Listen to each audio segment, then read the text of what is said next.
Një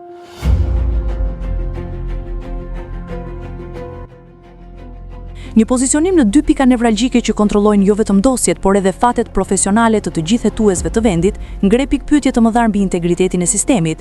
Ky nuk është një rast i zakonshëm nepotizmi, është një situatë ku institucioni mbivendoset me familjen, duke krijuar një unaz kontrolli, që vështirë se mund të quhet e pavarur.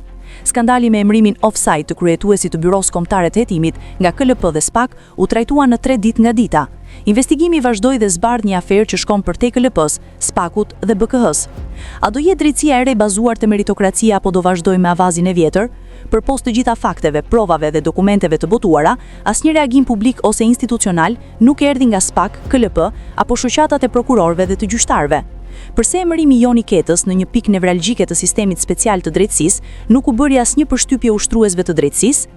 Nga burimet të redaksisë informohemi si prokurori Hysen Keta, aktualisht në pozicionin e këshilltarit të etikës pranë KLP-s, nuk është vetëm babai i Joni Ketës, kreu të BK-s, por është edhe kryetari i Komisionit të Policisë Gjyqësore.